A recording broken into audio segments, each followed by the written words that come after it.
Most welcome all of you. जैसा कि आप सभी जानते हैं कि हमारे द्वारा अभी पिछले 3 क्लासेस वीडियो डल चुके हैं, सितंबर, अक्टूबर और नवंबर, और ये जो होगा 2024 के national and international current affair का लास्ट वीडियो होगा, जो कि हम लोग पढ़ने वाले दिसंबर माह की समसामयिक की। और आपका जो प्रीवियस क्लासेस है वो ऑलरेडी यूट्यूब में डाला चुका है और प्लेलिस्ट में जाकर के आप पुराने वीडियोस को देख सकते हैं। चलिए शुरुआत करते हैं आज हम लोग दिसंबर माह की समसामयिकी से। तो हमारा पहला टॉपिक है केंद्र और राज्यों के फैसले से। ठीक है, केंद्र और राज्यों के फैसलों से है। पहला क्वेश्चन है, देवेंद्र फडणवीस कौन सी बार महाराष्ट्र के मुख्यमंत्री बने हैं? तो याद रखिएगा, देवेंद्र फडणवीस तीसरी बार महाराष्ट्र के मुख्यमंत्री बने हैं। इससे पहले हम लोग पढ़ चुके हैं झारखंड के सीएम कौन थे, हेमंत सोरेन, वो कौन सी बार बने थे? चौथी बार। ठीक है, मतलब 2024 में ही 2 बार शपथ लिए थे। तो देवेंद्र फडणवीस जो है इस बार तीसरी बार महाराष्ट्र के मुख्यमंत्री बने हैं। ठीक, चलिए, इन्होंने 5 दिसंबर को शपथ ली है और एक पूर्व मुख्यमंत्री एकनाथ शिंदे थे जो डिप्टी पीएम की शपथ ली, और उनके राज्य के एक दूसरे नेता हैं जो सीएम के बाद डिप्टी सीएम बने हैं। अजीत पवार ने भी डिप्टी सीएम की शपथ ली है। तो याद रखना, महाराष्ट्र में 2 डिप्टी सीएम है। जो पहले सीएम थे वो क्या हो गया, अब डिप्टी सीएम हो गए, और आपके जो पूर्व जो डिप्टी सीएम थे वो सीएम बन गए। ठीक है, तो याद रखना, जो पहले डिप्टी सीएम थे देवेंद्र फडणवीस, अब क्या बन गए? सीएम। और एकनाथ शिंदे जो पहले सीएम थे अब क्या बन गए? Deputy CM. साथ ही अजीत पवार ने भी डिप्टी सीएम की शपथ ली है। महाराष्ट्र में 288 विधानसभा सीट है, जहां पर 20 नवंबर को वोटिंग हुई थी। ठीक है, और 23 नवंबर को रिजल्ट आया था। आपके लिए एग्जाम ये इंपॉर्टेंट है कि 288 विधानसभा सीट है। महायुति, वहां का गठबंधन था, इस बार का गठबंधन का नाम था महायुति। जैसे एनडीए और यूपीए गठबंधन है ना, वैसे ही महाराष्ट्र में 2 गठबंधन का नाम क्या था? वहां का महायुति गठबंधन। ये क्वेश्चन एग्जाम में बन सकता है कि महाराष्ट्र गठबंधन का नाम क्या रखा गया था? महायुति। महायुति गठबंधन ने 288 में से 230 सीट जीती हैं। इनमें से बीजेपी को 132, शिवसेना का 57 और एनसीपी के 41। तो तीनों का नाम एक साथ मिलाकर क्या रखा गया? महायुति। ठीक है, बीजेपी, शिवसेना और आपका एनसीपी, ये तीनों गठबंधन का नाम क्या है? महायुति। ये आपके एग्जाम में क्वेश्चन बन सकता है। चलिए नेक्स्ट क्वेश्चन देखते हैं। अगला क्वेश्चन है, national highway authority of India NHAI द्वारा शुरू किए गए नए रूट पेट्रोलिंग व्हीकल आरपीवी का नाम क्या है? तो राजमार्ग साथी। ठीक है, ये इंपॉर्टेंट हो जाता है। राजमार्ग साथी क्या है? National highway authority of India द्वारा राजमार्ग सुरक्षा के लिए राजमार्ग साथी नामक एक क्या किया गया है? पेट्रोलिंग व्हीकल आरपीवी शुरू करने की योजना बना रहा है। तो याद रखना, राजमार्ग साथी पेट्रोलिंग व्हीकल का नाम है। ठीक है, गाड़ी का नाम है राजमार्ग साथी। नेक्स्ट क्वेश्चन है, राष्ट्रीय परीक्षा एजेंसी एनटीए ने किस प्रकार की परीक्षाओं पर विशेष रूप से ध्यान केंद्रित करेगी? तो याद रखना, उच्च शिक्षण संस्थानों के लिए प्रवेश परीक्षाएं जो होती हैं एनटीए अब करेगी उसके लिए, जैसे कि नीट, आईआईटी, जेई, इन सब के लिए क्या करेगी? परीक्षाएं आयोजित करती है एनटीए। चलिए आगे बढ़ते हैं। नवीनतम भारत राज्य वन रिपोर्ट आईएसएफआर 2023 के अनुसार भारत के भौगोलिक क्षेत्र का कितना प्रतिशत वन और वृक्षावरण से आच्छादित है? ठीक है, तो ये इंपॉर्टेंट रहता है आपके एग्जाम के लिए, क्योंकि आईएसएफआर रिपोर्ट हर 2 साल में आता है और लास्ट रिपोर्ट कब आया था? 2021 में आया था। इस बार वन एवं वृक्षावरण से आच्छादित है 25.17%। पिछले बार 24 था। ठीक है, 24.72 लगभग था, इस बार 25% हो गया। याद रखना है कि भारत में कुल वन और वृक्षावरण क्षेत्र कितना है? 8,27,397 वर्ग किलोमीटर। 8.27 भी याद रखो तो भी चल जाएगा, 8.27 लाख वर्ग किलोमीटर। ठीक है, लाख, 8.27 लाख वर्ग किलोमीटर, जबकि देश के भौगोलिक क्षेत्र का 25.17% है। ठीक है, 8.27 लाख वर्ग किलोमीटर है, जो कि देश का 25.17% है। 25% भी याद कर लीजिएगा, चल जाएगा, एग्जाम में लग जाएगा ऑप्शन। ठीक है, इंपॉर्टेंट है क्योंकि डाटा अभी अभी आया है दिसंबर में। चलिए नेक्स्ट क्वेश्चन देखते हैं। नेक्स्ट क्वेश्चन है हमारा, संविधान का 129वां संविधान संशोधन विधेयक, जो कि 107वां अधिनियम का भाग बनेगा। अभी 106 संशोधन हो चुके हैं संविधान में, जो नेक्स्ट होगा वो 107वां अधिनियम बन जाएगा। तो याद रखना कि 129वां विधेयक है ये। ठीक है, संविधान का 129वां विधेयक 2024 का मुख्य उद्देश्य क्या है? लोकसभा, राज्यसभा के लिए एक चुनाव कराना। तो लोकसभा, राज्यसभा प्लस विधानसभा भी है। ठीक है, तो शुरुआत चरण में क्या होगा? लोकसभा विधानसभा के लिए होगा, है ना, एक साथ चुनाव कराने के लिए ये विधेयक लाया गया, 129वां संविधान संशोधन विधेयक, जो कि 107वां अधिनियम बनने वाला है। ठीक है, अभी 106वां बना था महिलाओं के आरक्षण, तो अभी संविधान में 106 संशोधन हो चुके हैं और इसको भी राष्ट्रपति से मंजूरी मिल चुकी है। तो फ्यूचर में आपको 107वां अधिनियम के रूप में ये देखने वाला है आपको। तो क्वेश्चन एग्जाम में ये पूछ सकता है कि ये जो आया था एक देश एक चुनाव, 129वां क्या था? एक देश एक चुनाव। ठीक है, इसके लिए कौन सा विधेयक लाया गया था? तो 129वां संविधान संशोधन विधेयक था, जो कि कौन सा अधिनियम बनेगा? 107वां अधिनियम बनेगा, कॉन्स्टिट्यूशनल अमेंडमेंट।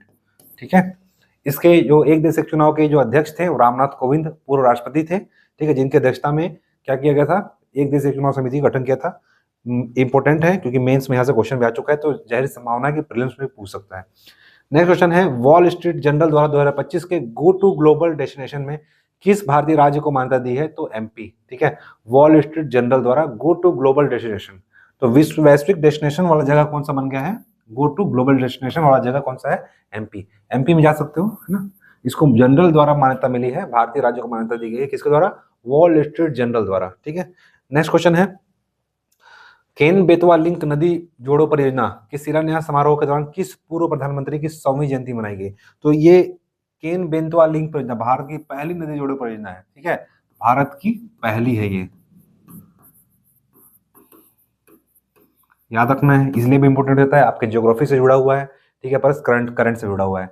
तो पूर्व प्रधानमंत्री अटल बिहारी वाजपेयी की 100वीं जयंती के समारोह के अवसर पर केन बेतवा नदी जोड़ो लिंक परियोजना शिलान्यास किया गया। ठीक है, ये परियोजना बहुत ही कब से अटका हुआ था, अभी हाल ही में इसका शिलान्यास नरेंद्र मोदी ने 25 दिसंबर को, जिस दिन क्या मनाया जाता है? सुशासन दिवस।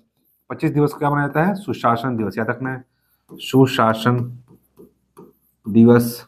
और मैंने बताया था कि छत्तीसगढ़ में 58वां विभाग है, इसका नाम है सुशासन एवं अभिसरण विभाग। छत्तीसगढ़ में कितना है?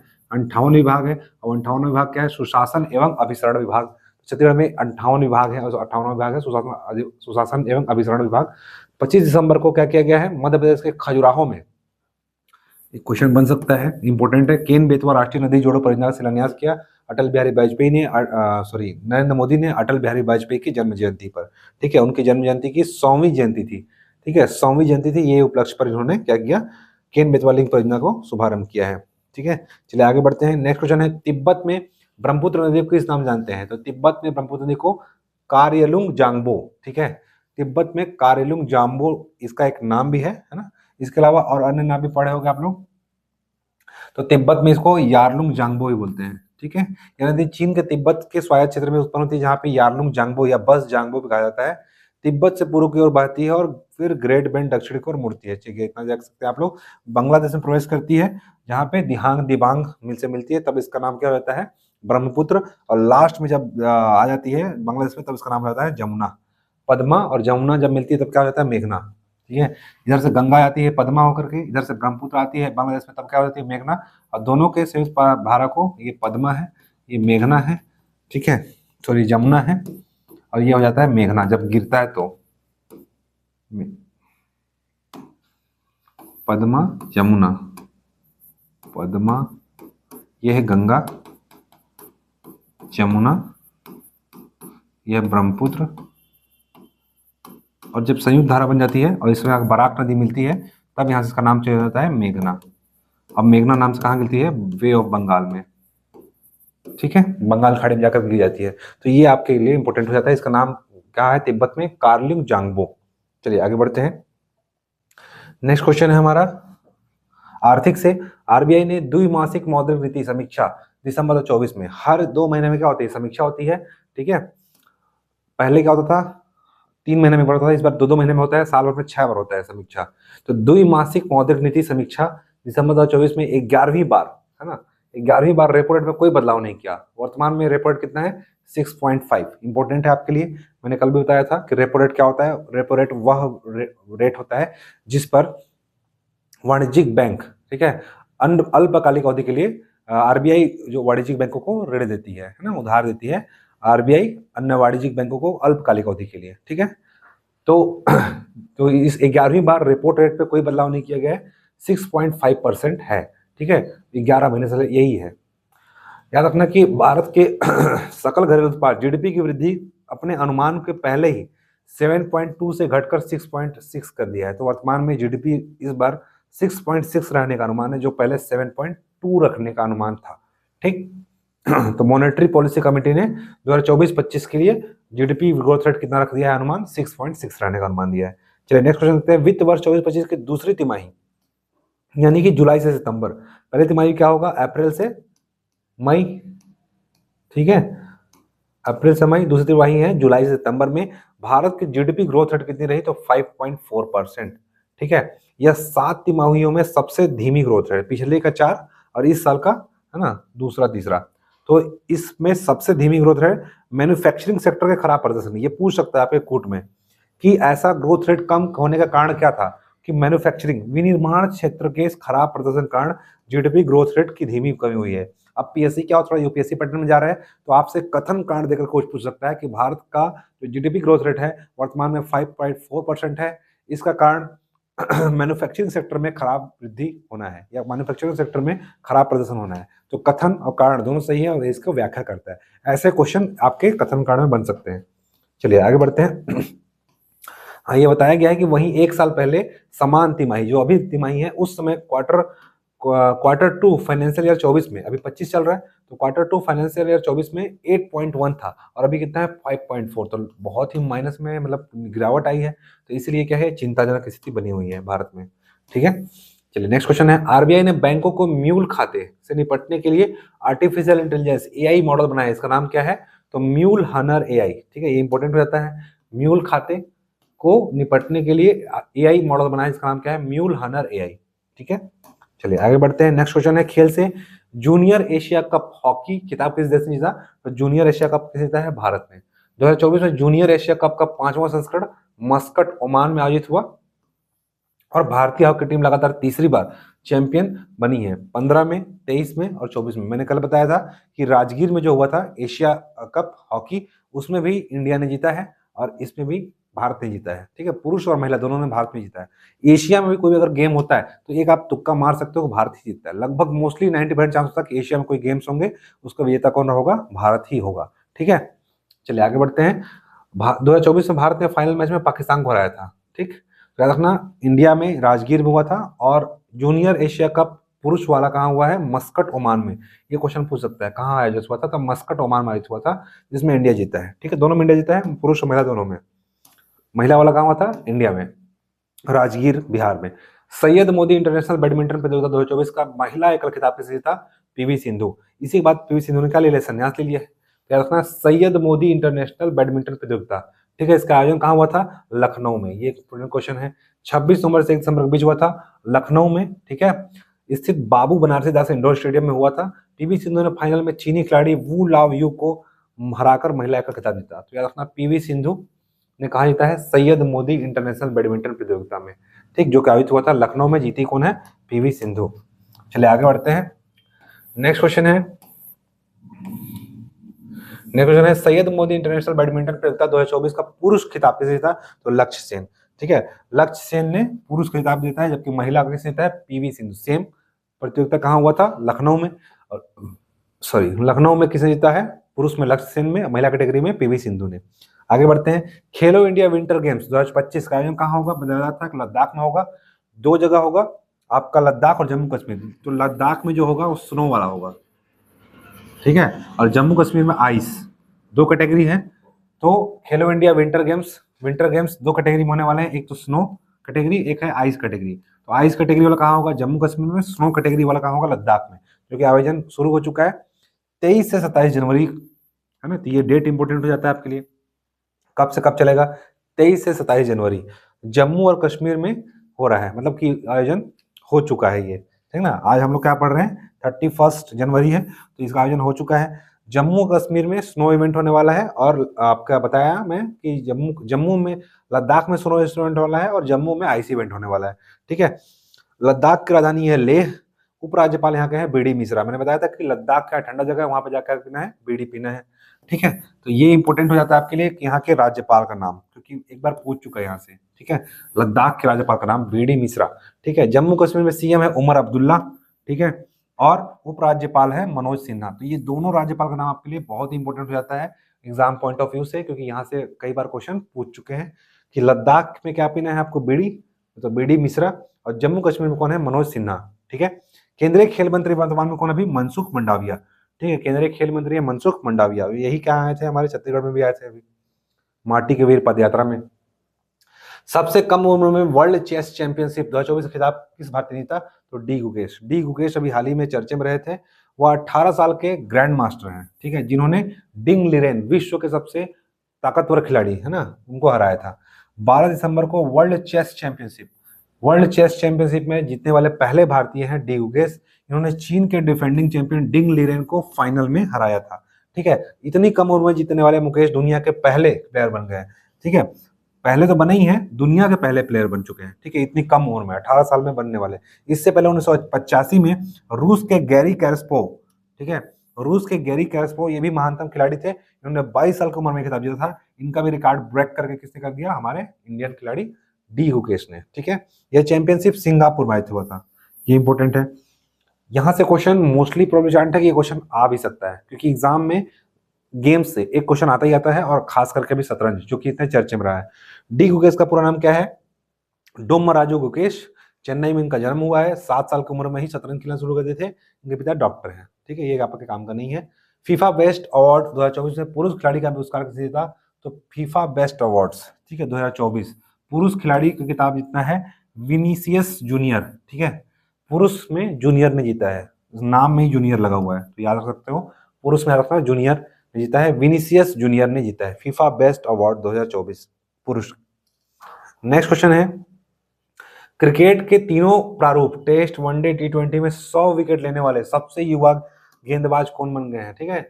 सभी प्रारूप में, तीनों प्रारूप होता है, टेस्ट होता है, वनडे होता है, टी20 होता है, और तीनों में सबसे ज्यादा 100 विकेट लेने वाले हैं शाहीन अफरीदी, जो कि कहाँ के हैं, पाकिस्तान के हैं। टेस्ट में 116 विकेट लेने वाले 31 मैच में लिए हैं, 112 विकेट वनडे में लिए हैं 56 मैचों में, और 100 विकेट लिए हैं 74 मैचों में। तो ये टी20 में सभी में 100 विकेट लेने वाले एकमात्र खिलाड़ी बन गए हैं आपके शाहीन अफरीदी, ठीक है। 100 विकेट लेने वाले सबसे युवा गेंदबाज है, ठीक है, शाहीन अफरीदी। चलिए नेक्स्ट क्वेश्चन है, सैयद मुश्ताक अली ट्रॉफी 2024 किस टीम ने जीती, सैयद मुश्ताक अली ट्रॉफी जीती है मुंबई ने, ठीक है। बेंगलुरु के एम चिन्नास्वामी स्टेडियम में हुआ था, मध्य प्रदेश को 5 विकेट से इन्होंने हराया। 2024 में FIDE world under 18 youth rapid और ब्लिट्ज दोनों खिताब से जीता है, तो प्रणव वेंकटेश इंपोर्टेंट है, ठीक है। FIDE federation of defending world under 18 youth rapid and blitz दोनों खिताबों से जीता है प्रणव वेंकटेश, भारतीय ग्रैंड मास्टर है, ठीक है। भारतीय ग्रैंड मास्टर प्रणव वेंकटेश ने 17 दिसंबर को स्लोवानिया में फिडे अंडर 18 यूथ रैपिड और ब्लिट्ज खिताब जीता है, दोनों खिताब जीता है प्रणव वेंकटेश, ठीक है। कहाँ हुआ था, स्लोवानिया में, ठीक है। चलिए आगे बढ़ते हैं, रविचंद्रन अश्विन, ठीक है, रविचंद्रन अश्विन ने अधिक टेस्ट विकेट लेने वाले एकमात्र भारतीय गेंदबाज कौन बने हैं, मतलब रविचंद्रन अश्विन से अधिक टेस्ट विकेट लेने वाले एकमात्र भारतीय गेंदबाज कौन बने हैं, अनिल कुंबले, ठीक है। भारतीय ऑफ स्पिनर, ये क्या है, ऑफ स्पिन फेंकते हैं, स्पिन बॉलर है। रविचंद्रन अश्विन ने 18 दिसंबर को अंतर्राष्ट्रीय क्रिकेट से संन्यास की घोषणा की, और इन्होंने 106 टेस्ट में 537 विकेट, ठीक है, 106 टेस्ट मैच में 500 से अधिक विकेट ले चुके हैं, 669 विकेट, 619 विकेट के साथ केवल अनिल कुंबले ने भारत के लिए अधिक बल्लेबाजों को आउट किया है। तो याद रखना कि इससे ज्यादा कौन फेंका है, रविचंद्रन अश्विन से। रविचंद्रन अश्विन का कितना है, 537, जबकि अनिल कुंबले का कितना है, 619। तो एकमात्र भारतीय खिलाड़ी है जो किसका रिकॉर्ड तोड़ा है, रविचंद्रन अश्विन का, और ये क्या कीजिए, संन्यास ले चुके हैं रविचंद्रन अश्विन, ठीक है। ये बॉलर हैं और स्पिन फेंकते हैं। 2025 विश्व पैरा एथलेटिक्स चैंपियनशिप 26 सितंबर से 5 अक्टूबर तक कहाँ आयोजित हुआ, तो पैरा एथलेटिक्स चैंपियनशिप हुआ है जवाहर नेहरू स्टेडियम, ठीक है। पैरा एथलेटिक्स चैंपियनशिप कहाँ आयोजित हुआ है, जवाहरलाल नेहरू स्टेडियम में, ठीक है। आईसीसी चैंपियंस ट्रॉफी में भारत के मैच कहाँ आयोजित किए जाएंगे, ये भी इंपॉर्टेंट हो जाता है। पहले ये मैच क्या होना था पाकिस्तान में, पर भारत की सहमति नहीं मिलने के कारण संयुक्त रूप से डिसाइड किया गया कि यूएई में होगा, ठीक है। यूएई संयुक्त अरब अमीरात में इसका आयोजन होगा। भारत और पाकिस्तान दोनों ने संयुक्त रूप से मिलकर ये फैसला लिया है। चलिए आगे बढ़ते हैं, नेक्स्ट क्वेश्चन है, भारत अंडर 19 महिला एशिया कप 2024 के फाइनल में टीम किसका सामना करेगा, तो बांग्लादेश का, ठीक है। तो भारत अंडर 19 महिला एशिया कप में ना टीम बांग्लादेश फाइनल में किस टीम का सामना करेगा, तो बांग्लादेश का, ठीक है। 22 दिसंबर को था, वो हो चुका होगा। उद्घाटन अंडर 19, ये उद्घाटन कुछ नहीं है, ठीक है, तो काट दीजिए।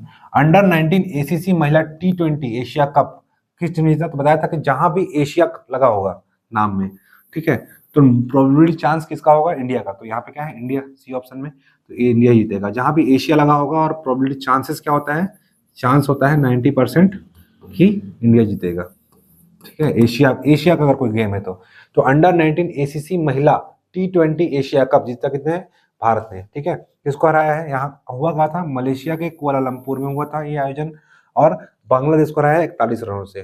फाइनल मुकाबला किसे था, बांग्लादेश से था, और बांग्लादेश को ही हराया, ठीक है, T20 एशिया कप में, ठीक। कहाँ हुआ था, मलेशिया के कुआलालंपुर में। 86वीं सीनियर राष्ट्रीय बैडमिंटन चैंपियनशिप में पुरुष एकल खिताब किसे था, तो एम रघु ने, ठीक है। तो ये कौन सा खिताब है, बैडमिंटन, बैडमिंटन में किसे था, रघु ने, ठीक है। कहाँ जीत हुआ था, बेंगलुरु में हुआ था, उतना इंपॉर्टेंट नहीं है, ठीक है।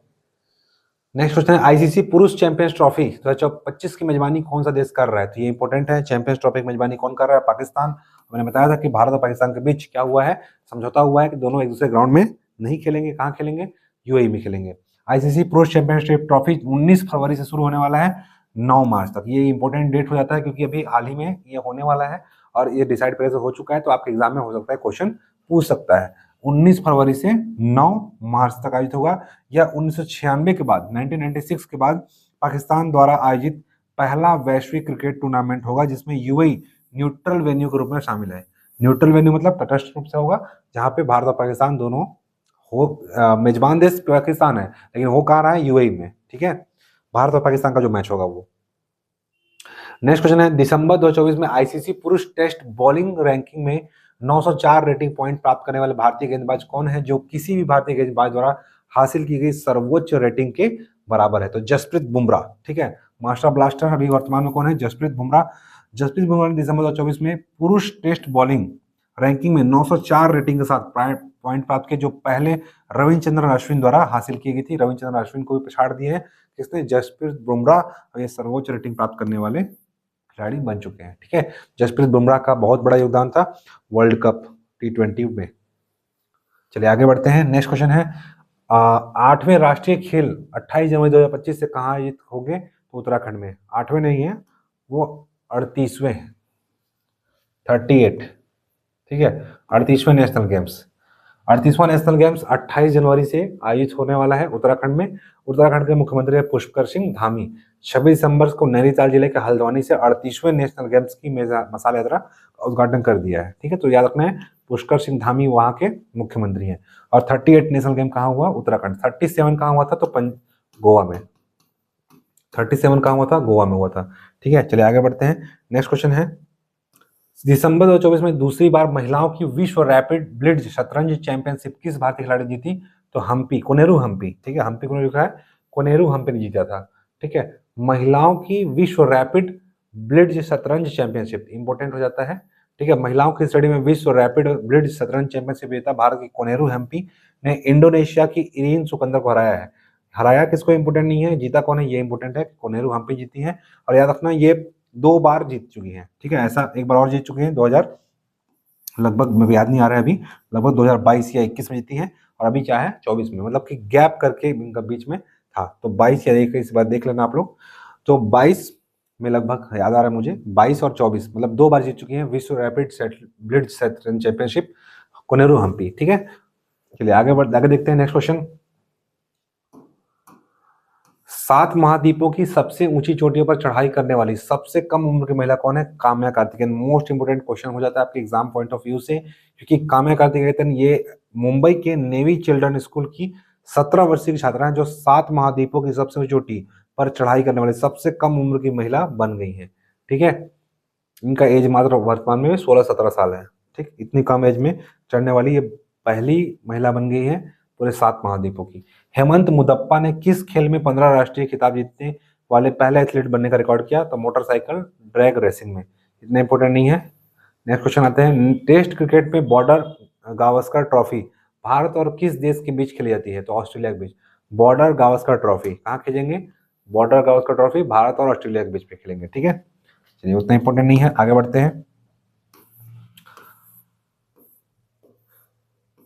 हाँ, नेक्स्ट क्वेश्चन है हमारा टॉपिक है अंतर्राष्ट्रीय संगठन से एशियाई विकास बैंक के 11वें अध्यक्ष कौन बने, ये इंपॉर्टेंट हो जाता है आपके, ठीक है। 11वें अध्यक्ष है एशियाई विकास बैंक, एशियन डेवलपमेंट बैंक के 11वें अध्यक्ष बने हैं मसातो कांडा, ठीक है। मसातो कांडा। एशियन डेवलपमेंट बैंक का मुख्यालय कहाँ है, बीजिंग चीन में, ठीक है। एशियाडीबी का मुख्यालय है बीजिंग चीन में, और संघाई का मुख्यालय संघाई में नहीं है, ठीक है। सॉरी, एशियन डेवलपमेंट का मुख्यालय है शंघाई चीन में, शंघाई में। एससीओ का मुख्यालय बीजिंग चीन में, ठीक है, ये क्वेश्चन एग्जाम में आता है, बहुत कंफ्यूजन होता है। तो एडबी का मुख्यालय शंघाई में और शंघाई का मुख्यालय बीजिंग चीन में, ठीक है। मसातो कांडा यहाँ के क्या है, अध्यक्ष बने हैं। अंतर्राष्ट्रीय गीता महोत्सव, ये भी इंपॉर्टेंट है। गीता महोत्सव 28 नवंबर से 15 दिसंबर का जगह आयोजित हुआ, कहाँ होगा, तो कुरुक्षेत्र हरियाणा, क्योंकि कुरुक्षेत्र में ही क्या लड़ा गया था, महाभारत लड़ा गया था। तो गीता महोत्सव भी कहाँ हो रहा है, कुरुक्षेत्र हरियाणा में हो रहा है। गीता महोत्सव पारंपरिक हिंदू चंद्र कैलेंडर के अनुसार मार्गशीर्ष माह नवंबर दिसंबर के शुक्ल पक्ष के 11वें दिन मनाया जाता है। यह महोत्सव 28 नवंबर से 15 दिसंबर के बीच में आयोजित हुआ था। नेक्स्ट क्वेश्चन है, हर 5 साल में आयोजित होने वाले सामूहिक पशु बलि के लिए प्रसिद्ध गढ़ी माई महोत्सव कहाँ हुआ है, बरियारपुर नेपाल। इंपॉर्टेंट नहीं है, आगे बढ़ते हैं। वायरस बीमारी, ग्लोबल टीबी रिपोर्ट है, ये इंपॉर्टेंट है आपके एग्जाम के लिए। ग्लोबल टीबी रिपोर्ट 2024 के अनुसार भारत में 2015 से 2023 तक 6 रोग, यानी कि टीबी क्या बोलते हैं, 6 रोग। अब ये कौन से होने वाला रोग है, वायरस से होने वाला रोग है, ठीक है। टीबी रोग किससे होता है, वायरस से, ठीक है, याद रखना, ठीक है। कि घटनाओं में कितना प्रतिशत गिरावट हासिल की है, 17.17% गिरावट हासिल किया है। किसने जारी किया ये रिपोर्ट, विश्व स्वास्थ्य संगठन WHO ने जारी किया है रिपोर्ट, और बताया है कि 15 से 23 तक में लगभग 17.17 लगभग 18%, याद रखना 18% लगभग गिरावट दर्ज किया है, ठीक है। नेक्स्ट क्वेश्चन है आपका अवार्ड से, और अवार्ड से क्वेश्चन बनता है, किस भारतवंशी कलाकार को ब्रिटेन का प्रतिष्ठित टर्नर पुरस्कार मिला है, तो जसलीन कौर को, ठीक है, प्रतिष्ठित टर्नर पुरस्कार, टर्नर पुरस्कार किसे मिला है, जसलीन कौर को। नेक्स्ट क्वेश्चन है, ऑक्सफोर्ड यूनिवर्सिटी ने वर्ड ऑफ द ईयर क्या चुना है, ब्रेन रॉट। इंपॉर्टेंट है ये क्वेश्चन, ठीक है, मेंस प्रीलिम्स के लिए इंपॉर्टेंट है क्वेश्चन कि वर्ड ऑफ द ईयर 2024 क्या है, जिसको ऑक्सफोर्ड यूनिवर्सिटी ने जारी किया है, ब्रेन रॉट। ब्रेन रॉट का मतलब क्या होता है, जो आप रील्स देखते हो मोबाइल में, ठीक है, इससे आपका ब्रेन क्या होता है, रॉट हो जाता है, ठीक है, इससे आगे नहीं सोच पाते। तो ये जो रील्स देखने वाले लोग हैं, social media platform, brain rot का मतलब है सोशल मीडिया प्लेटफॉर्म पर घंटों बिना सोचे समझे स्क्रॉल करने की आदत को ब्रेन रॉट कहा गया है, ठीक है। तो सोशल मीडिया प्लेटफॉर्म पर घंटों बिना सोचे समझे बस रील्स देखने वाले लोगों को क्या कहा गया है, ब्रेन रॉट कहा गया है। इनके लिए एक शब्द बनाया गया, ब्रेन रॉट। ऑक्सफोर्ड यूनिवर्सिटी ने इस शब्द को 2024 का वर्ड ऑफ द ईयर चुना है। इस साल इतने लोग रील्स देखते कि इनको वर्ड ऑफ द ईयर चुनना पड़ा। यह शब्द सोशल मीडिया पर लगातार कंटेंट देखने कारण दिमाग पर पड़ने वाले नकारात्मक प्रभाव कारण दर्शाता है। ऑक्सफोर्ड लैंग्वेज के अध्यक्ष कैस्पर ग्रॉथवेल ने बताया कि यह शब्द वर्चुअल लाइफ के खतरों को जाहिर करता है। इसे वर्ल्ड ऑफ द ईयर के तौर पर स्वीकार करना मौजूदा समय के सही तस्वीर पेश करता है। सोचो आप लोग कितना मीडिया समय वेस्ट कर रहे हो, इस पर एक वर्ड आ गया, वो क्या है, ब्रेन रॉट। तो सुधर जाओ, अभी भी टाइम है, कुछ ही समय बचे हुए हैं, पढ़ लीजिए। वर्ष 2023 के लिए राजा मान सिंह तोमर सम्मान से किसे संस्था को सम्मानित किया गया। देखो सोशल मीडिया सही चीज भी है और गलत चीज भी है। अगर आप कितना यूज कर रहे हो ये आपके ऊपर डिपेंड करता है ना। आप अगर उसका सही प्रयोग कर रहे हो तो आपके लिए क्या है, वो फायदे है, और अगर आप उसका गलत यूज कर रहे हो तो आपके लिए नुकसान है ना। तो डिसाइड आपको करना है कि सोशल मीडिया का सही उपयोग करना है, गलत उपयोग। अब यूट्यूब में बहुत सारी चीजें हैं देखने के लिए। वर्ष 2023 के लिए राजा मानसिंह तोमर सम्मान किसे मिला है, सानंद न्यास को, ठीक है। इतना इंपॉर्टेंट नहीं है एग्जाम के लिए, फिर भी एक बार पढ़ लेते हैं हम लोग। सानंद न्यास को मिला है कौन सा, राजा मान सिंह तोमर सम्मान। नेक्स्ट क्वेश्चन है, वर्ष 2023 के लिए राष्ट्रीय तानसेन सम्मान, ये इंपॉर्टेंट है, स्वप्निल चौधरी। राष्ट्रीय तानसेन सम्मान से किसको सम्मानित किया गया है, स्वप्निल चौधरी को, ठीक है। एक स्वप्निल कुसाले हैं जो कि शूटिंग में लाए हैं silver medal, sorry bronze medal. दिसंबर 2024 में प्रधानमंत्री नरेंद्र मोदी को कुवैत द्वारा कौन सा सर्वोच्च नागरिक सम्मान प्रदान किया गया, ये इंपॉर्टेंट हो जाता है आपके एग्जाम के लिए। कुवैत द्वारा दिया गया है the golden of Mubarak of Kabir, ठीक है। तो कुवैत में क्या मिला है, कबीर, ठीक है। मोदी जी को क्या मिला, कुवैत में कबीर, याद रखना। नरेंद्र मोदी को 22 दिसंबर को अपनी राजकीय यात्रा के दौरान कुवैत के अमीर शेख मशाल अल अहमद अल बेजार अल सुबह, देखो नाम कैसा गजब, अमीर शेख मोशाल अल अहमद अल बेजार अल सुबह, लग रहा है पूरा खानदान का नाम है, ठीक है। कुवैत का सर्वोच्च नागरिक सम्मान द ऑर्डर ऑफ द मुबारक अल कबीर प्रदान किया। तो आपको याद कर लो, कबीर, कबीर सम्मान किसको मिला है, कुवैत में, किसको मिला, मोदी जी को, ठीक है। मोदी जी गए थे कुवैत में, उनको अल कबीर सम्मान मिला है कुवैत द्वारा नरेंद्र मोदी को। एग्जाम में तो ये आएगा ना अल कबीर, ठीक है, सब याद करने की जरूरत नहीं है, ठीक है। कम में बम पढ़ा करो, ठीक है। एग्जाम में अल कबीर याद रखना, कुवैत, कबीर से कुवैत। नेक्स्ट क्वेश्चन, अंग्रेजी भाषा श्रेणी के लिए साहित्य अकेडमी पुरस्कार किसे मिला है, अंग्रेजी भाषा श्रेणी के लिए साहित्य अकेडमी पुरस्कार, ये इंपॉर्टेंट है, साहित्य अकेडमी अवार्ड स्ट्रिनकिन को मिला है अंग्रेजी भाषा श्रेणी के लिए। नेक्स्ट क्वेश्चन है, प्रधानमंत्री राष्ट्रीय बाल पुरस्कार के पुरस्कारों के लिए निम्नलिखित में से कौन सी श्रेणी शामिल की गई है, तो कला, संस्कृति, वीरता, नवाचार, विज्ञान, प्रौद्योगिकी, सामाजिक सेवा, खेल और पर्यावरण, इन क्षेत्रों को शामिल किया गया। इसके लिए प्रधानमंत्री बाल साहित्य पुरस्कार हमारे यहाँ किसको मिला है? भोजराज नाग, ठीक है, हेमवती नाग को मिला है, हेमवती नाग को मिला है, ठीक है, जूडो खेलती है, ठीक है। तो कला, संस्कृति, वीरता के लिए मिला है, हेमवती नाग को जूडो खेलती है। नवाचार, विज्ञान, प्रौद्योगिकी, सामाजिक सेवा, खेल और पर्यावरण के लिए मिलता है, ठीक है। इतने क्षेत्रों को शामिल किया गया है। द्रौपदी मुर्मू ने 26 दिसंबर को नई दिल्ली में 17 बच्चों को, याद रखना 17 बच्चों को मिला था, जिसमें छत्तीसगढ़ की एक है हेमवती नाग, हेमवती नाग, ठीक है, जूडो कराटे खेलती है ना। इन बच्चों को कला, संस्कृति, वीरता, नवाचार, विज्ञान, प्रौद्योगिकी, सामाजिक सेवा, खेल और पर्यावरण के उनकी उपलब्धियों के लिए सम्मानित किया गया है। नेक्स्ट क्वेश्चन है, आगे बढ़ते हैं। ग्लोबल रैंकिंग से 2024 तक वैश्विक स्तर पर स्मार्टफोन निर्यात में भारत की रैंकिंग क्या है?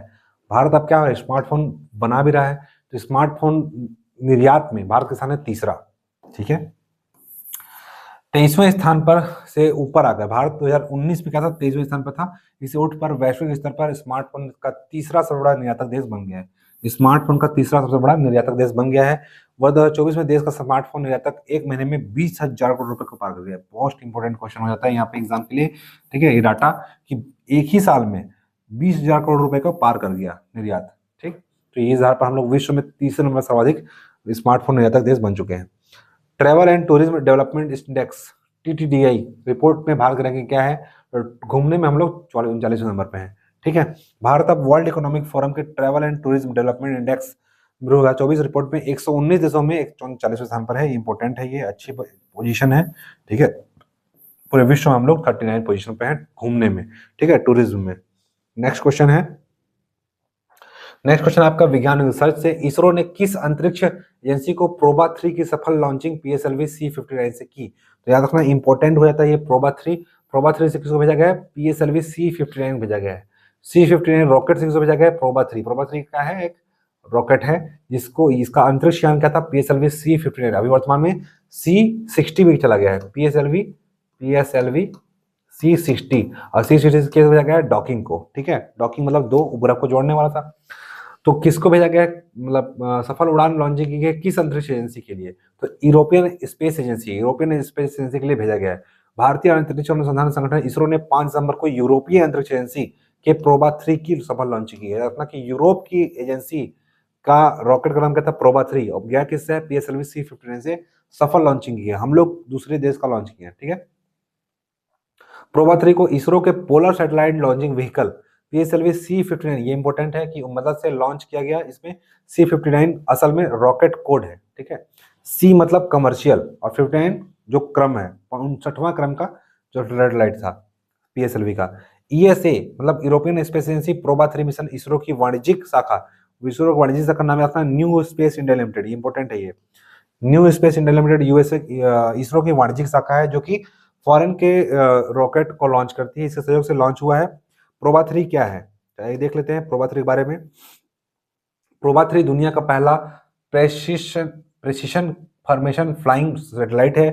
प्रोजेक्ट फॉर, प्रोबा का फुल फॉर्म है प्रोजेक्ट फॉर ऑनबोर्ड एनाटॉमी, में 2 उपग्रह लगे हुए हैं, कोरोनाग्राफ 310 किलोग्राम का और ऑक्युल्टर जो कि 240 किलोग्राम का है। प्रोबा 3 ने केवल सूर्य के बारे में नई जानकारी देगा, है ना। प्रोबा 3 जो है सूर्य के बारे में नई जानकारी देगा और स्पेस टेक्नोलॉजी में भविष्य की प्रगति का मार्ग भी बताएगा।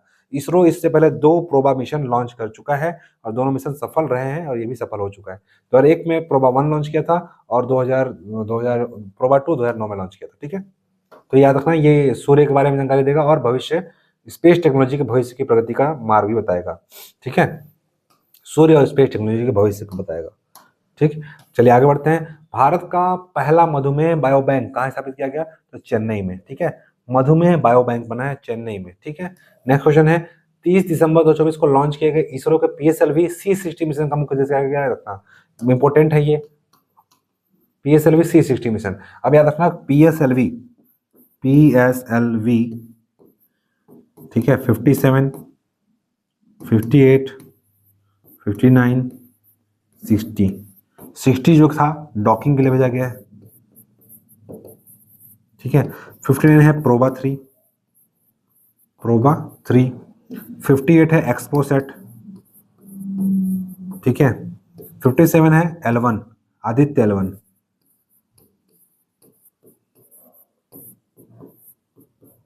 ठीक है, ये सारा रॉकेट का नाम है। PSLV 57 से बताया आदित्य L1 को, 58 से भेजा गया एक्सपोसेट को, 59 से भेजा गया है प्रोबा 3 को, 60 से डॉकिंग को भेजा गया है, और 56 से भेजा गया है आपको चंद्रयान 3, चंद्रयान। ठीक है, आपके एग्जाम में अगर ऐसा आया मैच द कॉलम तो आप मिला सकते हो। PSLV polar satellite launching vehicle 56 से भेजा गया चंद्रयान को। ठीक है, चंद्रयान 3 गया है, चंद्रयान 4 जाने वाला है। ठीक है, और 5 उसका आगे जाएगा, लो का नाम होगा लोपेक्स मिशन, कल पढ़ चुके हैं हम लोग। 56 से गया है चंद्रयान 3, 57 से गया है आदित्य L1, 58 से गया है एक्सपोसेट, ठीक है, 59 से गया है प्रोबा 3, और 60 से गया है रॉकिंग। ठीक है, जो सारे सफल अभियान है। ठीक है, एग्जाम के लिए इंपॉर्टेंट है आपका साइंस एंड टेक्नोलॉजी। तो PSLV C60 मिशन का मुख्य उद्देश्य है, हाँ इसमें रखना कि मुख्य उद्देश्य है अंतरिक्ष डॉकिंग तकनीक का प्रदर्शन करना, अंतरिक्ष में डॉकिंग तकनीक का प्रदर्शन करना। ठीक है, इसमें क्या होगा कि 2 सैटेलाइट होंगे। ठीक है, ऐसे 2 सैटेलाइट होंगे और दोनों को अंतरिक्ष में क्या किया जाएगा, जोड़ा जाएगा। ठीक है, इसे बोलते हैं docking mission. PSLV C60 mission का मुख्य उद्देश्य है निम्न पृथ्वी लियो, ठीक है, लियो अर्थ ऑर्बिट, लो अर्थ ऑर्बिट में गोलाकार कक्षा में 2 छोटे अंतरिक्ष यानों SDX-01 और SDX-02। SDX-01 का नाम है चेजर और SDX-02 का नाम है टारगेट का उपयोग करके अंतरिक्ष डॉकिंग तकनीक का प्रदर्शन करना। मतलब ऊपर में क्या करेंगे, 2 सैटेलाइट को आपस में क्या करेंगे, जोड़ेंगे। पहले का नाम है चेजर और दूसरा नाम क्या है, टारगेट। SDX-01-02 चेजर और टारगेट। एग्जाम में क्वेश्चन बन सकता है, SDX-01 को क्या बोलते हैं, चेजर, और 02 क्या बोलते हैं, टारगेट। ठीक है, नेक्स्ट क्वेश्चन है, आगे बढ़ते हैं। हमारा अगला क्वेश्चन है, योजना से केंद्र सरकार ने अटल इनोवेशन मिशन 2.0 को कब तक जारी करने की मंजूरी देकर के 2750 करोड़ रुपए का बजट दिखाया, तो 21 मार्च 2028 तक। ठीक है, अटल इनोवेशन मिशन कब तक जारी रहेगा, 2028 तक। वन नेशन वन सब्सक्रिप्शन योजना क्या है, जिसके लिए केंद्र सरकार ने 6000 करोड़ रुपए जारी किया है, तो वन नेशन वन सब्सक्रिप्शन योजना है सभी सार्वजनिक संस्थानों में रिसर्च जनरल तक सामान पहुंच करना। ठीक है, वन नेशन वन सब्सक्रिप्शन योजना क्या है, सभी सार्वजनिक संस्थानों के लिए रिसर्च जनरल उपलब्ध कराना, सभी सार्वजनिक संस्थानों के लिए रिसर्च जनरल उपलब्ध कराएगा। वन नेशन वन सब्सक्रिप्शन योजना क्या है, ये युवाओं और छात्राओं को रिसर्च करने के लिए हाई क्वालिटी वाले महंगे से महंगे पब्लिकेशन मुहैया कराएगी। ठीक है, क्या करने के लिए, रिसर्च करने के लिए। देश के सभी यूनिवर्सिटी अपने रिसोर्स आपस में शेयर करेंगे। वर्ल्ड फेमस सभी जर्नल का सब्सक्रिप्शन लेकर देश के एजुकेशन इंस्टीट्यूट को उपलब्ध कराया जाएगा। और इस योजना के तहत 3 वर्षों में 25 से 27 के लिए 6000 करोड़ रुपए का खर्च किया जाएगा। ठीक है, 25 से 27 के लिए। यूनिवर्सिटी में अंडर ग्रेजुएट कोर्स भी शुरू किए जाएंगे और फेज 1 में सरकारी संस्थानों की इनकी शुरुआत होगी। ठीक है, नेक्स्ट क्वेश्चन है, ट्रांस पैसिफिक पार्टनरशिप के लिए व्यापक प्रगतिशील समझौता क्या है, इतना इंपॉर्टेंट नहीं है। कई प्रशांत रिम देशों में बीच एक व्यापार समझौता है, ट्रांस पैसिफिक पार्टनरशिप। ठीक है, आधिकारिक तौर पर ब्रिटेन को आधिकारिक तौर पर ट्रांस पैसिफिक पार्टनरशिप के लिए व्यापार और प्रगतिशील समझौते में शामिल होने वाला पहला यूरोपीय, ठीक है, कौन सा देश बन गया है, ब्रिटेन। ठीक है, इसमें शामिल होने वाला आधिकारिक तौर पर बन गया है, पहला यूरोपीय राष्ट्र बन गया है ब्रिटेन। ठीक है, जो कि ट्रांस पैसिफिक पार्टनरशिप के तहत व्यापारिक साझेदार देश है, जो इस महत्वपूर्ण व्यापार ब्लॉक का 12वां सदस्य बन गया है। ठीक है, तो 12वां सदस्य कौन सा बन गया, ब्रिटेन, याद रखना है, 12वां ब्रिटेन बना है। ब्रह्मपुत्र नदी पर दुनिया का सबसे बड़ा बांध कहाँ बनाया गया है, तो चीन में है ना। ब्रह्मपुत्र ने चीन हाल ही में ब्रह्मपुत्र नदी पर दुनिया का सबसे बड़े बांध का निर्माण की मंजूरी दी है, जो तिब्बत के भारतीय सीमा के पास ही है। तो ब्रह्मपुत्र नदी पर दुनिया का सबसे बड़ा बांध बनाने वाला देश कौन सा है, चीन। ठीक है, नेक्स्ट क्वेश्चन, नियुक्ति से केंद्र सरकार ने भारतीय रिजर्व बैंक RBI का नया गवर्नर नियुक्त किया गया, ये इंपॉर्टेंट हो जाता है आपके लिए। ठीक है, इंपॉर्टेंट है, बने हैं संजय मल्होत्रा। ठीक है, ये 26वें गवर्नर है RBI के। ठीक है, ये भी इंपॉर्टेंट है कि केंद्र सरकार ने भारतीय रिजर्व बैंक का नया गवर्नर नियुक्त किया गया, संजय मल्होत्रा। ये याद ना हो चलेगा, संजय मल्होत्रा याद होना चाहिए। ठीक है, केंद्र सरकार ने भारतीय रिजर्व बैंक यानी कि RBI के गवर्नर किसे नियुक्त किया गया है, संजय मल्होत्रा, जो कि शक्तिकांत दास का स्थान लिए हैं। ठीक है, नेक्स्ट क्वेश्चन है, दिसंबर 2024 में संयुक्त राष्ट्र आंतरिक न्याय परिषद IJC के अध्यक्ष के रूप में किसे नियुक्त किया गया है, न्यायमूर्ति बदन बी लोकुर को संयुक्त राष्ट्र आंतरिक न्याय परिषद, संयुक्त राष्ट्र आंतरिक न्याय परिषद का अध्यक्ष नियुक्त किया गया है मदन बी लोकुर को। नेक्स्ट क्वेश्चन है, 2024 में राष्ट्रीय मानवाधिकार आयोग के नए अध्यक्ष किसे नियुक्त किया गया है, राष्ट्रीय मानवाधिकार आयोग के अध्यक्ष बने हैं वी रामा सुब्रमण्यम।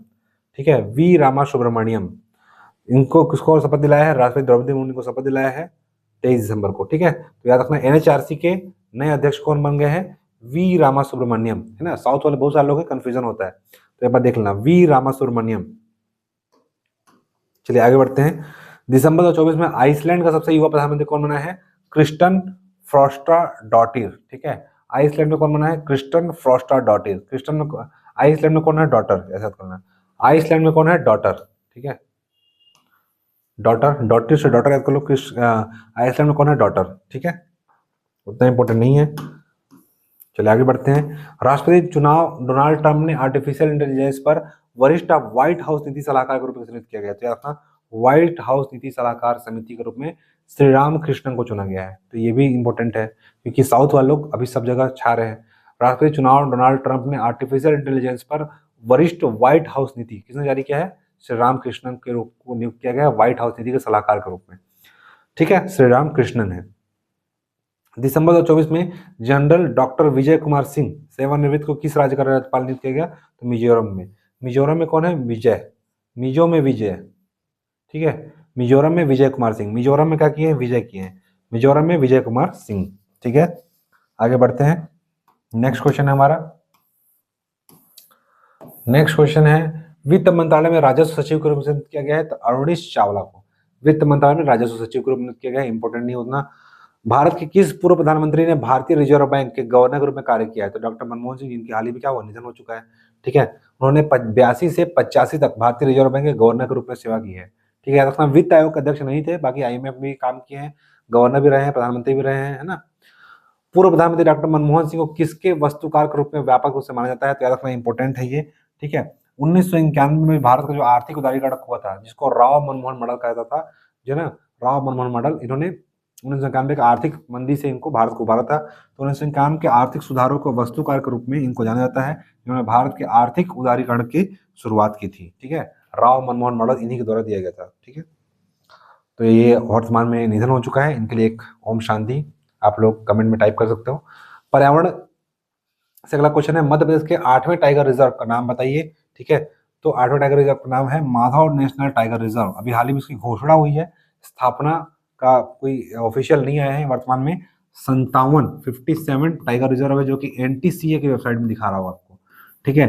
NTCA की वेबसाइट में टोटल 57 है। 57वां क्या है? रातापानी टाइगर रिजर्व, रातापानी, ठीक है, रातापानी टाइगर रिजर्व। और हमारा 56वां है छत्तीसगढ़ का, गुरु घासीदास नेशनल पार्क, ठीक है। गुरु घासीदास नेशनल पार्क 56वां है। 57वां रातापानी टाइगर रिजर्व। ये जब बन जाएगा, अभी घोषणा हुआ है, बन जाएगा तो 58वां हो जाएगा, ठीक। MP का 8वां। देश में 58वें और मध्य प्रदेश का 9वां टाइगर रिजर्व का नाम बताइए। तो रातापानी टाइगर रिजर्व, ठीक है। ये 58वां नहीं है, 57वां है, ठीक है, रातापानी अभ्यारण्य, ठीक है। राष्ट्रीय बाघ संरक्षण प्राधिकरण ने 2 दिसंबर को इसकी अधिसूचना जारी की है। भोपाल से लगा रातापानी अभ्यारण्य मध्य प्रदेश का 9वां टाइगर रिजर्व होगा, ठीक है।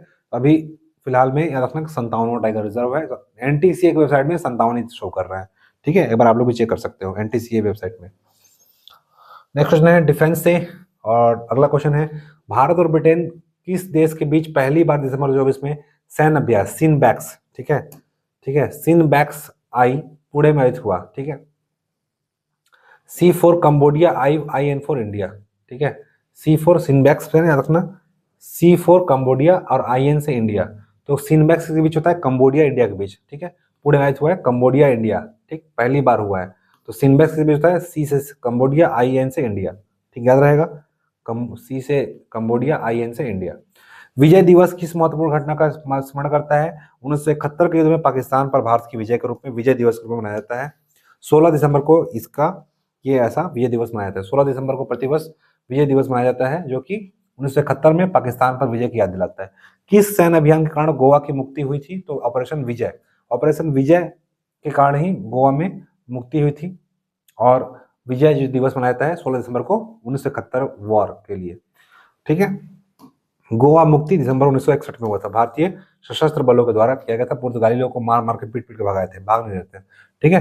तो भारत को संघ में शामिल किया गया 1961 में। 1961 में गोवा की मुक्ति के साथ कितने वर्षों का पुर्तगाली शासन समाप्त हो गया? 451 वर्ष का शासन समाप्त हो गया था गोवा मुक्ति के साथ। इंपॉर्टेंट नहीं है, गोवा अपना मुक्ति, ये इंपॉर्टेंट है, गोवा अपना मुक्ति दिवस कब मनाता है? 19 दिसंबर को, ठीक है। तो गोवा का बर्थडे कब आता है? 19 दिसंबर को, ठीक है। अपना 63वां मुक्ति दिवस मनाया है। अभ्यास सूर्य किरण भारत और किसके बीच होता है? नेपाल में। देखो नेपाल से क्या निकलता है? सूर्य। ऐसा याद कर लो, नेपाल से क्या निकलता है? सूर्य। तो सूर्य किरण कहाँ से निकल रहा है? सूर्य किरण कहाँ से निकल रही है? नेपाल से। पहले कहाँ निकल रहा था? अरुणाचल से। अब याद रखना नेपाल से निकल रही है। तो अभ्यास सूर्य किरण किसके बीच होता है? भारत और नेपाल के बीच में होता है। ठीक है, यह 18वां संस्करण था। ठीक है, चलिए आगे बढ़ते हैं। नेक्स्ट क्वेश्चन है,